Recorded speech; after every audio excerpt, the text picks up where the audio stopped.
This is where your intuition is really key in not only finding a guest, but finding your voice and how do you promote the show? How do you increase more listeners? And your intuition is all integrated in making those decisions so that you have a successful podcast. There's over 1.9 million podcasts. Most of them never see the results they expected. They want to monetize, but their show ends up costing them money, and they never achieve the listenership they desire.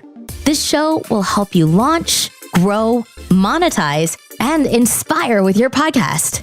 Get ready to take notes, because here's your host, Adam Adams. And we're back with the podcast on podcasting. And today, on this episode, I've got Sunil Godse. How are you, Sunil? I'm doing amazing. Thanks for having me, Adam. I'm looking forward to dropping some knowledge bombs on this intangible thing that we're talking about called gut or intuition and how it actually leads you to make the right decision every single time. Excellent. And so this will be on the podcast on podcasting, and we're going to be talking about podcasting. We're going to be helping you. And Sunil has a podcast as well, and his podcast is called Intiutionology. Currently, there might be a rebrand, so watch out for it just in case. We've got a link in the show notes. If you want to just scroll down, he has a 7-day challenge about taking action. This episode, the big takeaway is about taking action.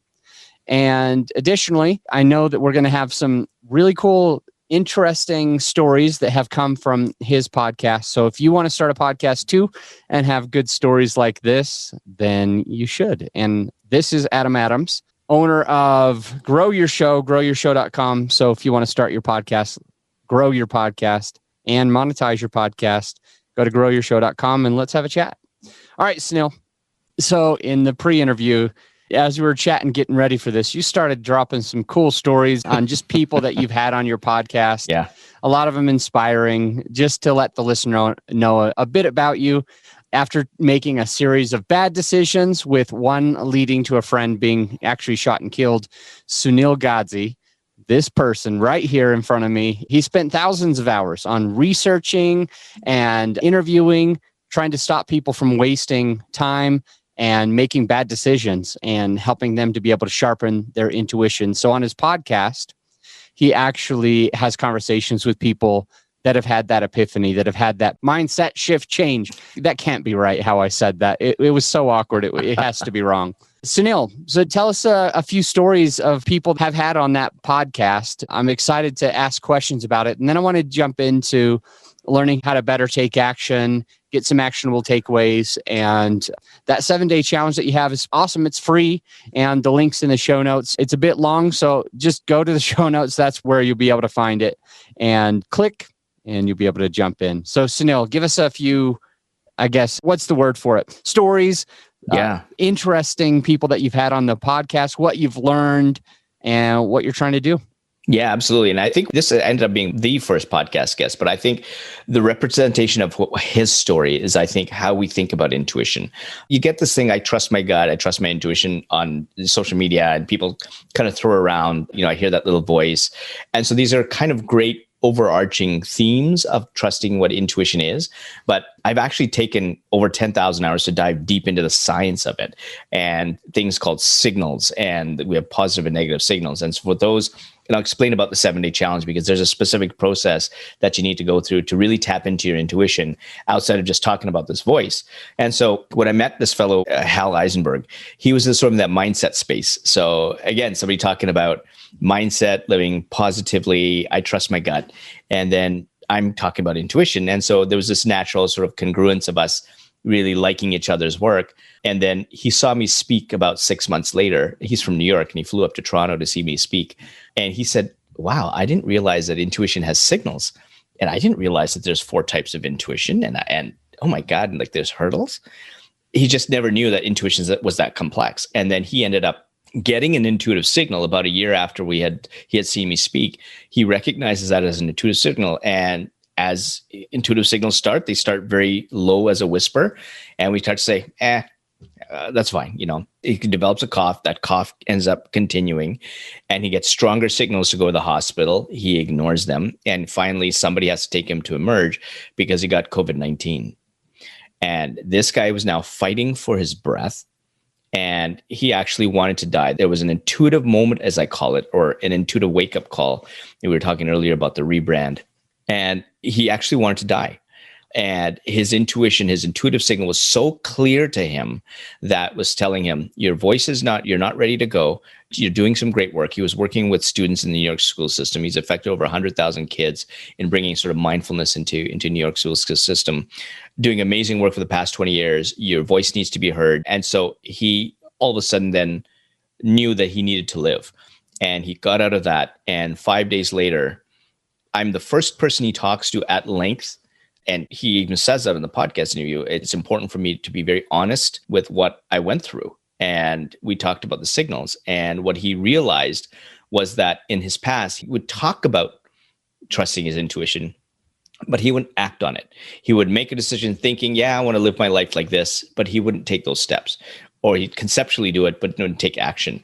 And I just think that that's a very good representation of kind of how we think about this thing called intuition, when there's a lot more science to it. There's a lot more depth to it. And so other people I've reached out to that have said absolutely yes. And I think the reason why, for anybody who has a podcast show, I think there's got to be a very interesting angle that you want to have. Like, what's your unique niche and what's your unique angle that you're bringing that somebody is really compelled to talk about, or they've got something that's really compelling that's going to help your listeners really kind of get something different. And so my ability to get a lot of the guests are because when I talk about their intuition, everybody has a story. Everybody's lives have been saved by it, or they've come through a cathartic event where intuition was attributed to them overcoming that event or getting into trouble. And so I've been able to attract people like Nelson Mandela's grandson, Forbes Riley, Carl Wolf, Danette May, and the list can go on. Philip McKernan's huge into, like, there's these big names with some good followers on social media or really good backing. And when I reach out to them, most of them are all saying, absolutely, I'll talk about it for sure. And so if you listen to any of my podcast episodes, I start with their definition of intuition, what their signals are. And then we start getting into some of the stories of where intuition played a role. And, some of the stories I've had is Geraint Jones, who is homeless, and he was approached by another homeless guy. And that other homeless guy asks him for money. And Geraint tells him, you probably have more money than I do. And that homeless guy looks at Geraint and says, change your mindset, change your life. And that one sentence ended up him becoming a multimillionaire now, speaking to people about how he used that as motivation to even start doing YouTube videos while he was homeless or in his car or living in a storage space. But people gravitated to the type of content that was very inspirational while he was still homeless.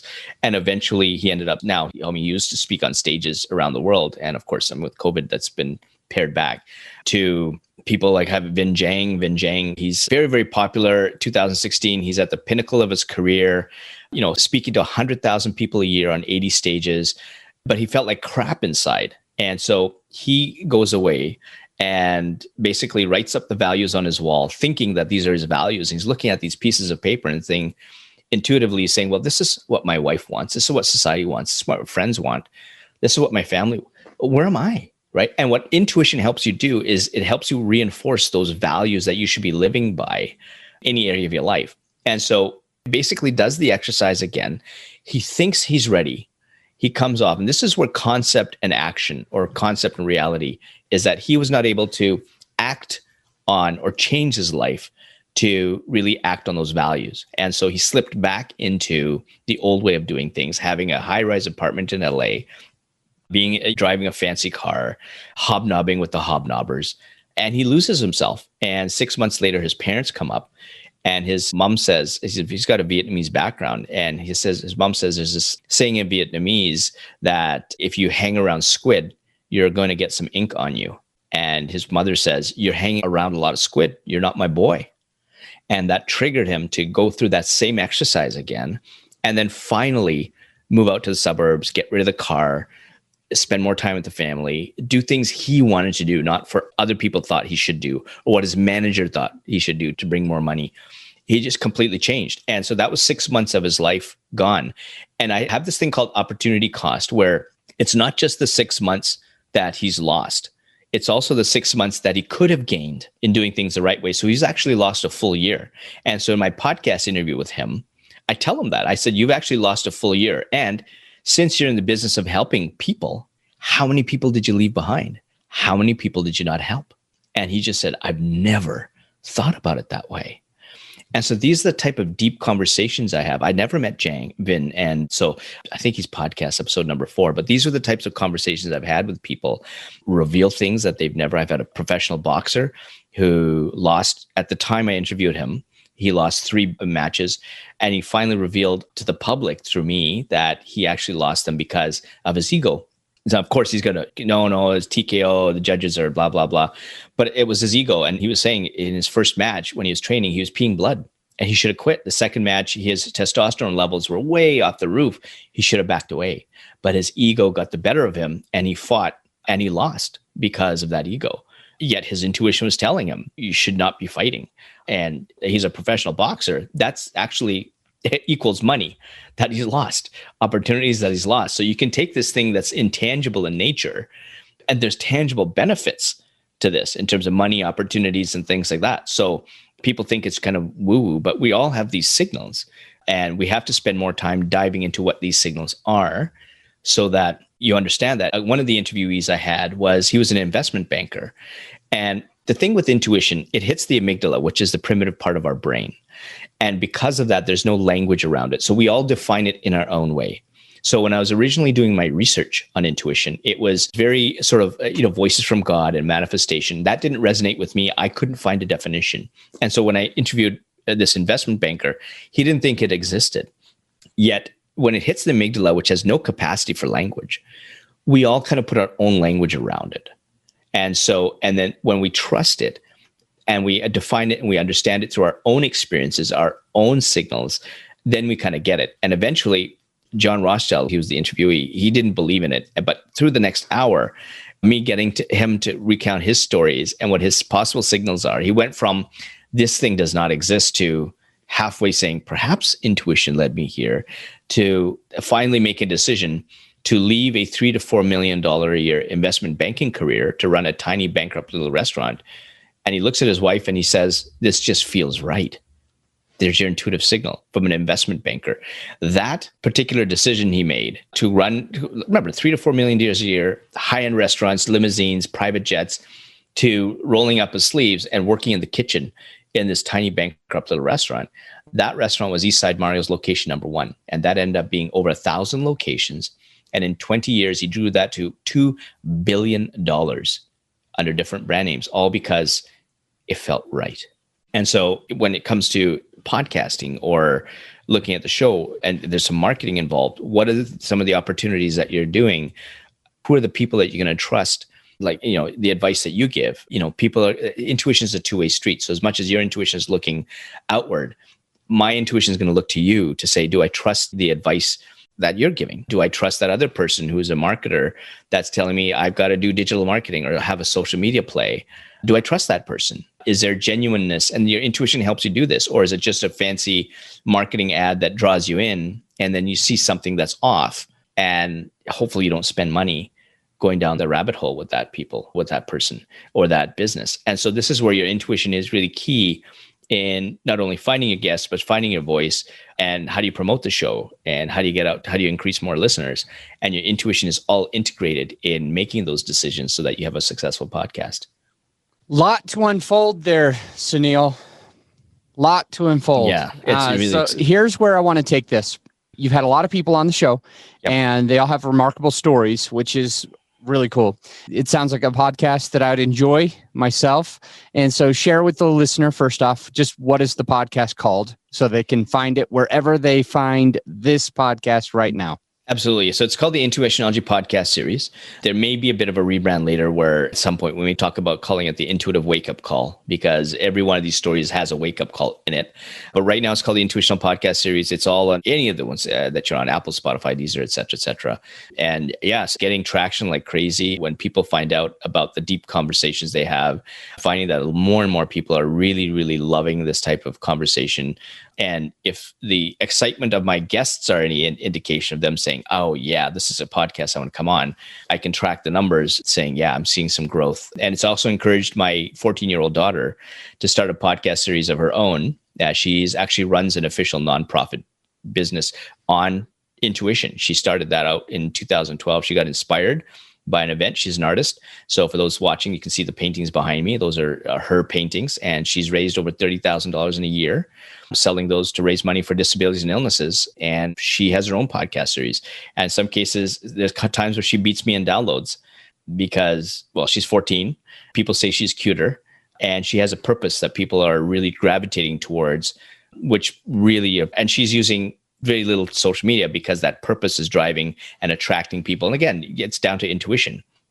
People's intuition are saying, I want to support somebody like her, and I'm going to continue to do that. And so her numbers are starting to go up, and that increases the amount of money she raises, the amount of money she gets donated, et cetera, the amount of money people buy for her stuff. So she's seeing, again, something tangible happen from something intangible. And again, it's another podcast series, right? So what can happen? Intiutionology. And let's ask this question. So there's a couple of listeners that don't have their podcast yet. Yep. They want to start one. They're thinking about starting one.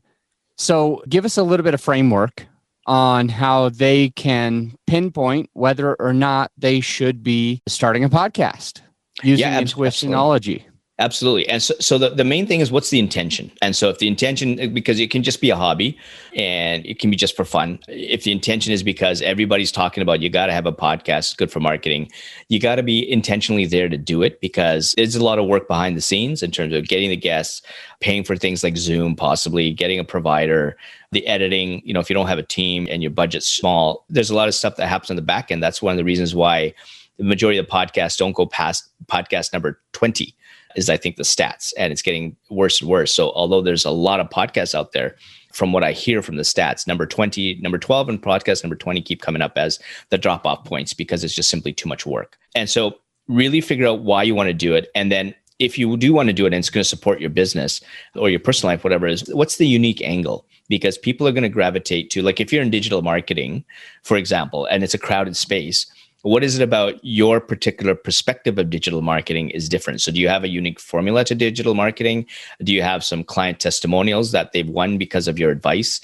So that when people are coming on, I can listen to your podcast, or I can listen to Social Media Marketing World, or I can listen to, somebody else who's been a social media guest and they have a podcast series and I really liked her story or his story. So I'd listen. So how do you cut through the noise?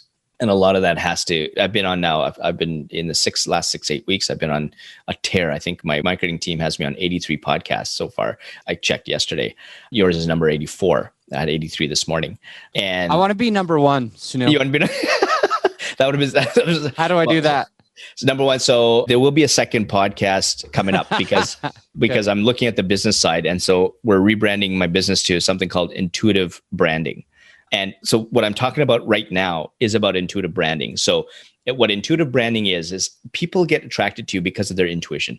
I like you. I trust you. The like trust factor is something it's always talked about. But that like and trust is the amygdala. That's intuition. That's where it hits you. So you have to track the intuition of others to say that they're intrigued by you, but they want to take that deeper. Intrigue is great for seeing a social media theme, but what are you offering that's going to give me to trade my time for you listening to you? And so there are podcasts I'll listen to. And frankly, I'll get in because somebody suggests a podcast and say, wow, this is pretty boring. I'm not getting anything. I'm just being honest. Like I just, or you're selling something. I found one where half the time that person is selling, I don't want to say gender here, but that person's services. And then the other half of the time, and sometimes a quarter time, is coaching the other person. And I can tell the other person's uncomfortable because they're coming on as a guest. So you got to be very, very careful about what that podcast is about and be respectful of your guests and stuff like that, because I've seen this happen and I can hear it in the voice of the others. And so when you turn me off, then you've lost me, and then you've lost me recommending it to others, because clearly other people are going to be asking me what I listen to. Sometimes I may put something up on social media if I feel compelled to do that. So there's another opportunity to get other people to talk about what you're doing and share with others. And that's how your listenership grows. You have to get over that initial hump of friends and family, because that's great that they have that. But then there's got the initial hump, and then it goes back to, okay, who doesn't know you that's compelled to come? That's where the real work comes in. And you have to try and reach those kind of people. So for me, I'm now, I think, in 23 countries. Surprisingly, maybe not so surprisingly, I've got US and Canada as close, and then India because of my cousins listening to it. And then I interviewed one person. I did an IG live with her that got 12,000 views. Somebody who's my cousin, who's an actress, She has something like 130,000 Instagram followers. Her interview is coming up. She has some really good engagement. So she puts a post up and there's usually 3,000 to 4,000 people liking her stuff. Not that numbers should be something as what you should go for, because that's more dopamine hit. But certainly if that's an indication of the impact she has, then by her, showing my clip, I'm hoping a percentage of those people will come and stay and listen to my podcast. They may come and listen to her stuff, but then that's it, right? And so you need that sticking power. So that's really how kind of intuition really helps you find that, again, intuitive branding. What are you unique about? And then when you do that and they like you, the others become a brand for you. And so they become brand evangelists for you because they're talking about your podcast, or you've shared a unique angle that maybe that's helped something in their business. And then they're going to start recommending you to others. And there you start, that's how you start expanding your listenership or your viewership if you have a channel. And it's a long grind. It's, the average is 2 years. If you look at business success rate, 91% of businesses fail in the first 2 years. By year 5, 99%. Another statistic I heard yesterday was only 4% people actually kind of make it as, quote, entrepreneurs. And if you see podcasting as an entrepreneurial opportunity, which I do, I think it's a business unto itself, not necessarily in a monetary sense, but what you have to do to make it fly, to make it successful. Only 4% of people in the world are entrepreneurs. So you have to be part of that 4%. And it's all that means is that you just have to do things right, because all the other 96% of people aren't listening to their intuition and doing it the right way. And so you can absolutely be a podcaster. And those would be the reasons why I think, in my opinion, that's where the success lies. Sunil, what is the best part and the worst part about podcasting? In your experience over the last, how long have you had this? It's been since June of 2020. Yeah. June. But the interviews have started probably about 3 to 4 years ago. Okay. Got it. Wow. That's interesting. So from the last 3 to 4 years, or the last year or so, what's the best part of podcasting so far that everybody needs to know? What's the worst part of podcasting so far that everybody needs to know? Yeah, the best part for me is absolutely having those super deep conversations with guests, and even more so, some things that are absolutely surprising that come out of nowhere that I had, like just sort of jaw drop moments. And I'll give you an example. There was one person, we were talking about real estate, intuition in real estate, and you've got an apartment investing show, so this might, but we talked about, what it has to do with customers and how they train people, not necessarily in real estate, but also in insurance and things like that. And so how they grew their business. And what we ended up finding out was that he actually had a drug problem. And when he was 18, he was in drugs and he was in a car and his friend got shot at, and ignored their intuition to get into that situation. It was totally unrelated to the story that I thought we were talking about when I was doing research on him. And so those are the things that I absolutely love that just come out of nowhere. I've even had someone from Bosnian war survivor and interviewing her. And I was interviewing her it was on sexual harassment in the workplace. So that was the interview. And then I said, she goes, "Oh, what else do you interview for?" And I said, "Talk about interview for intuition. Would you want to talk about that?" I had no clue what her background was on that. She goes, "Sure." And so I said, "When was there a time when intuition had basically, it was played an important role in your life?" She goes, "Well, she was in the war." And she was, I think, 5 or 6, as she was saying. And so she had her grandmother sitting on a chair, and she got this feeling that she's move, run now, move. And her grandmother says, "Hey, listen, we're relaxing. What's going on?" And she started to cry. That feeling got louder and louder. And then her grandmother finally said, okay, let's move. And 15 steps later, a bomb went off outside the window right beside that chair. And she was saying, had we listened to that feeling, I would not be sitting here in front of you to tell you this story. We'd all be dead. So those are like, oh my God, I never even knew that. And so those, for me, amazing moments for podcasting. The drawback was I really struggled with, because I have over 1,000 people I've interviewed. I'm actually booking till 2022 for guests. And so I've got a couple of open spots because I've got some influencers that are possibly coming on the radar and saying yes. And so I've kept a couple of spots here and there for influencers that are now becoming possible guests. But really, do I go with once a week? Do I go 3 times a week? If I go 3 times a week, is that too much? And again, I'm lucky I have a team, so I pass a lot of that stuff off. But there's the editing, because I have a video, there's the color correction, audio levels, putting the intro, the outro, so there's that. And so that was because I've got a good technical background. that's kind of worked for me. But that's where I think I find a lot of podcasters really fall back on, is because they don't realize how much work behind the scenes happens.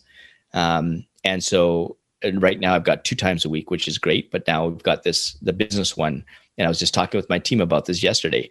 If we go 3 times a week, how do we do this from a branding perspective, from a marketing perspective? So what we may do is do Intiutionology on the Mondays and Fridays. So we still maintain that twice a week, because I've got so many that I want, and I'm so excited getting those stories out. And the middle one, the Wednesday, would be more on the intuitive branding side, which we're just going through right now. So, but again, everybody's going to have what's different for them, right? What are their pain spots? What areas do they not have expertise in? What do they not like to do, right? Some people like the creative aspect, but they don't like the mundane aspects of doing these things. Other people love the mundane aspects, but they don't like the creative aspects. So we have to be careful, because remember, everybody's an individual. Everybody's skill sets are different. Everybody's reasons for doing it is different. But overall, I think it's just having amazing conversations with people is what I really love. And I get to couch it in what I love, which is teaching about intuition. And so for you, it might be teaching about apartment investing. I think that's really interesting. That would be something I would, if I'm getting into real estate, and that's something I would love to get into, your show would be one I would think about, because how do you invest in apartments? Of course, I want to listen to some experts to figure out how to overcome the mistakes so I don't repeat them. Right. It's very much like my first book, Fail Fast, Succeed Faster, right? If you learn from the lessons of others, of the failures, you should be able to succeed faster if you don't repeat them. Sunil, so the best part is obviously the conversations. I love the conversations as well. It sounds like you have over 1,000 conversations recorded. I want to dive into that just for a moment. I want to have a little bit of a conversation with you, some strategy thoughts that anybody who heard that hopefully can take in. And if you don't mind, I want to share a gas station example for you now. There's a lot of gas stations when you have one gas station on the corner, they might not be doing so well. And I've got a lot of friends who own hundreds of gas stations and have been doing that and apartment investing. You mentioned my other show, that and apartment investing. And this seems to ring true over and over and over and over. So you go to a corner and it has one gas station. The probabilities are that one gas station on one corner is barely scraping by. The owner might be netting 30,000 for the year, and it's a lot of work. But what's the weirdest thing, and this is going to tie into your 1 episode a week, 2 episodes a week thought that you kind of had a question that you almost proposed. But when another gas station, interestingly enough, moves in on the other corner, I don't know how this happens or why this happens exactly, but for some reason, both of them do better. So instead of them both netting 15,000 a year, instead of 30,000 a year, because they're, quote, splitting the profits, somehow they both do better and they're both netting 100 grand a year.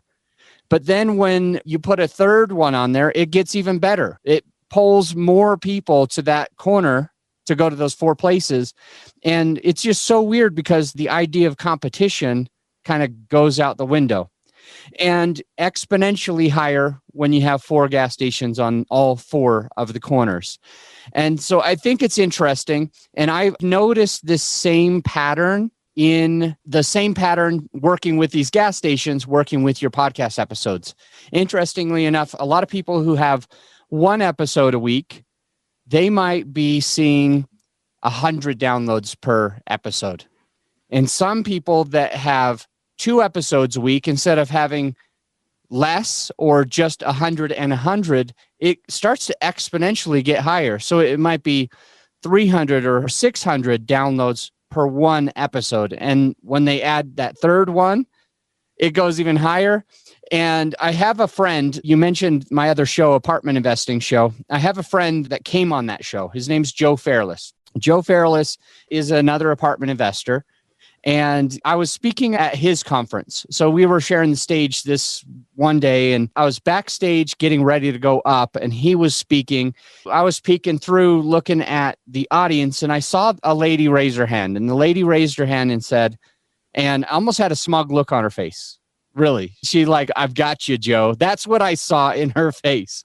And she just said, hey, Joe, I should have said this in the beginning. He has a daily podcast, a 7 days a week podcast. And she said, if you had to do it all over again, would you still do a daily podcast, doing one every single day? And actually, Joe said no, but he paused. And so I started being like, what's he going to say? He said no, but what's the answer going to be? And when he came back, he said, I'd probably do a twice daily podcast. And the whole audience was like, oh, she got shut down because she thought he was probably going to switch to like a once a week. But what Joe said was that same type of gas station example that I mentioned before. The more content that you push out into the world, the more listeners that you have.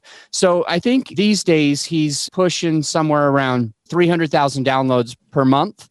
And a lot of people, and he's only been doing it for a handful of years, but a lot of people that I know that have also been doing it for 5-6 years, and they're putting out one episode a week, they're only having 5,000 downloads per month. And so it's exponentially has gotten bigger for Joe Fairless by putting out more episodes than he could. So one thought that I have as a podcasting coach, as somebody who helps support other people, I hope that you take those 1,000 episodes that you have in the can, and instead of slowly putting them out over the next 10 years, do yourself a huge favor and publish those things 7 days a week, or publish those things 2 episodes a day like Joe Fairless, and really take that gas station example, exponentially grow your audience to a level that is unheard of, I'm sure. So anyway, I wanted to unravel that because it's going to be sad. You've already got 1,000 episodes recorded, and in 10 years from now, I'm going to be hearing just episodes from the 2020s. But anyway, huge suggestion. I think it'll blow your socks off. It'll increase your listener base. And I think you'll feel good about putting out that content. So wanted to take a tangent on the gas station example with you just for a minute. Yeah, absolutely. Great suggestion. Great suggestion. And I think this is just this is something that I have had a discussion with the team. So part of it is building the team out and doing that. And the other thing is also with all those that I've also got repurposing of content, like tons of these intuitive wake-up call moments that I can now compartmentalize into sort of Darman style or Goldcast style videos, where it's just a 3 to 4 minute clip, put some B stock or, some stock video captions and music and throw those out. And so now I've got a sort of multi-pronged digital marketing strategy that can support not only just the Intiutionology brand, but it can also support the podcast channel and then ramp it up to 7 days. I'd love to do that. Just got to build out the team to do that for sure. But appreciate the suggestion. Awesome. So I've got 2 more questions for you. You bet. The first question is, you talked about the best part. You talked about the worst part. What is the biggest challenge that you've had, but you have overcome? It's something that you might not have expected to go get into as starting a podcast that the listener is going to be able to take away and not make the same mistake. Yeah. And so the biggest challenge for me, and this comes hand in hand with having too many in the pot, is if I have someone that's interested and I'll reach out to them and say, oh, wow, this is an amazing story. And then I get the interview. The next challenge for me is, okay, when do I slot him or her? And if it's an influencer, like now I've learned to put some spots open. But, I'm saying, yeah, hopefully by next month I can have this. And I look at the schedule my marketing team puts in. It's like I'm looking at July or August. And I really struggle with that. So for me, that was a challenge. Perhaps it's a good challenge, but I ran too fast, possibly. Right. And so if I increase, of course, the number per day, obviously that's less of an issue. But that was the challenge I experienced moving. Otherwise, everything else so far. And again, the team, who do you have on the team that hired that I'm not going to pay, oodles, ugly amounts of money for to do the editing? And what I do is I have a very specific way of putting the videogram at the start by capturing that story using the appropriate stock footage, the right captions, and the right music to capture what I want. And I had to train someone for probably about 2 to 3 months to get him to that specific time. Now that I can let him go and he knows exactly what story to tell, how to story, what music I want with it, and how I want to capture the attention of someone even before they dive into my podcast. So there's that time frame that I had to allocate that took away from other things. So again, that was a bit of a challenge, but a good challenge because now I can let him train someone else if I have to bring someone on board because he understands what I really want from that particular process. Awesome. I'm glad you shared that. The last question that I want to ask you is the 7-day challenge that you have. It's free. Yes. And I just want to ask, why would we want to take that 7-day challenge? What would we get from it? What would it do for us? What would we learn about ourselves? Why would we want to take the free 7-day challenge? Yeah. So the way that intuition works outside of us talking about this voice or this gut feeling is there's a very, very specific process that has to happen when you're looking at using the components of your intuition. And I'll go through them very, very briefly here. The first thing is you pick one problem and you look at a problem that you haven't, because you don't want to spend a whole bunch. Let's just look at one that didn't work. When you looked at the things that didn't work, there are things called negative intuitive signals that would have told you shouldn't have made that decision. And what happened is you ignored those signals. So we need to get an inventory of negative signals first. This is very, very important. And so once you have taken an inventory of things that didn't work and what it felt like in that moment, the next step for you is to find a place where you can really kind of cut out the noise to think clearly about the positive signals. So how are you going to solve them? And a positive signal is almost like a feeling of flow or the dots connecting. It just feels right that those are the right steps to take. If you try and force a step in there, that's the wrong one. Because you've done the work on the negative signals, it's going to come up and say, Sunil, I'm telling you, that's not something you should put in there. So now you're trying to force or emotionally put in a step that shouldn't be there. So then eventually what you're left with are steps that you're going to solve the problem based on your intuition, your positive intuition. Then after that, it looks at who you're going to need to solve that problem. Is it your best friend? Is it a mentor? Is it somebody completely unrelated that has that experience? But you have to be careful not to emotionally bring in your best friend because this is a cool thing to do. Your intuition is going to say, Sunil, that's your best friend. He or she has nothing to do with the problem you're solving. So once again, because you've done the work on your positive and negative signals, you already know that the person you're involving is the right one or the people that you need to involve. And then from there, where do you need to change in terms of your environment? And then finally taking action. And in that 7-day challenge, which I've had close to 55,000 people through, I measure your intuitive strength at the start and the end on a percentage basis.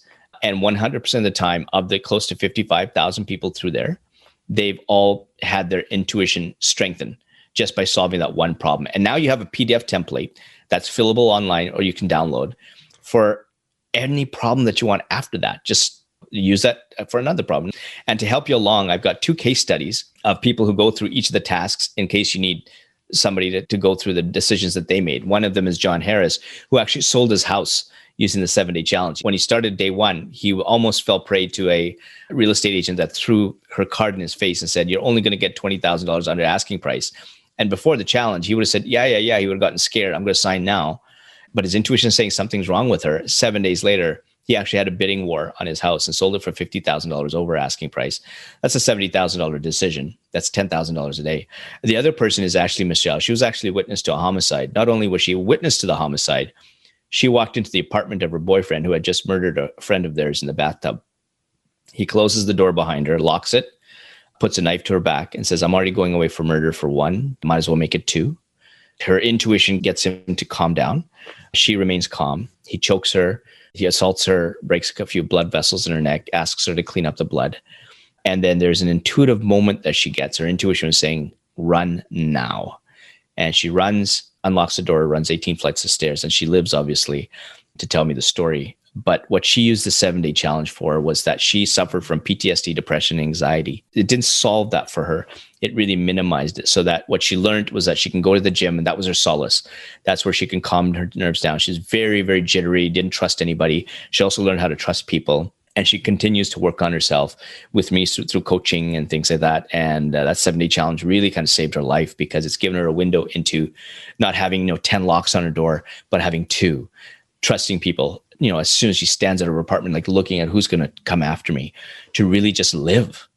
And so if those 2 type of people can go through the 7-day challenge to solve those type of problems, you can solve whatever problem you can by using it.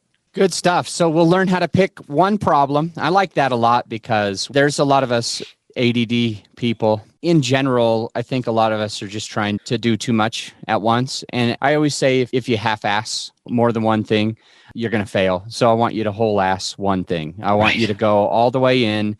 And so I love it. Just pick one problem, focus. And it helps you to be able to know what it feels like to have negative intuition. And then it helps you identify positive tuition. It helps you figure out the steps. And then I like the other 3 takeaways. It helps you identify the who. I was just reading the book, Who Not How, which is kind of interesting that you say that.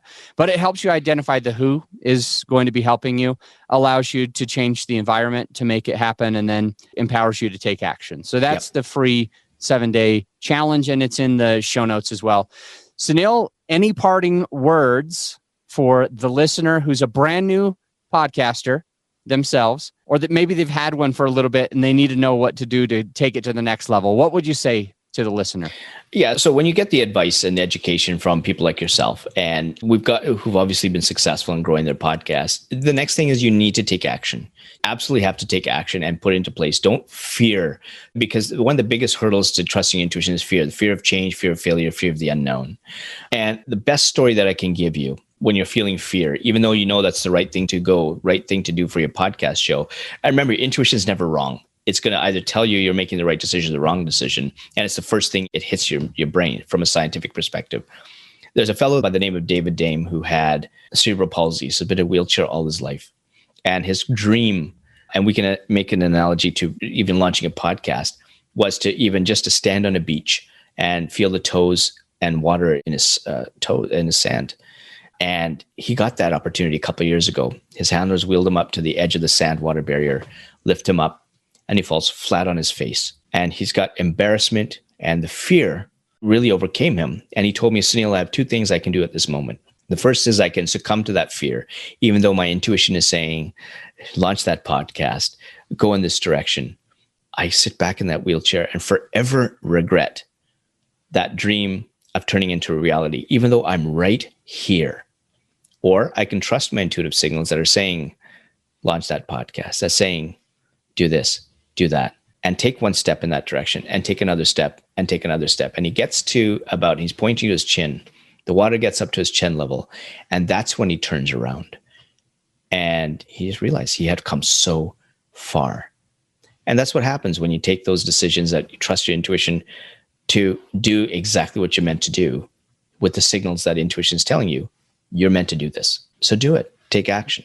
Sunil, thank you for jumping on the show and talking a little bit about your podcast, your story, and how you're inspiring the world through the influence that you're building yourself. I appreciate you coming on. I'm going to let you go, my friend, but I know we'll be talking again. Thank you. By the way, one way to ensure that you don't miss out on great content that we're producing on a regular basis is to make sure you're subscribed to the show. You need to be subscribed or following the Apple Podcast or wherever you listen to it in order not to miss all of that. And before I let you go, I need to mention, because a lot of people are asking, do you help? Can you help me with this? And the answer is yes. My company actually does it. It's called Grow Your Show. And you can find that at growyourshow.com. Our clients, they call us the easy button for podcaster because they simply have to record their episode. And they know that every single thing else is done for them. We sweat the hard stuff so you can be the star of your show. And if you would like help to make sure that we're editing and publishing and promoting and doing your social media, it's all in one place. And I think it's pretty affordable. You'll have to take a look for yourself. Just go to growyourshow.com and check us out. And by the way, I'll see you on the next episode.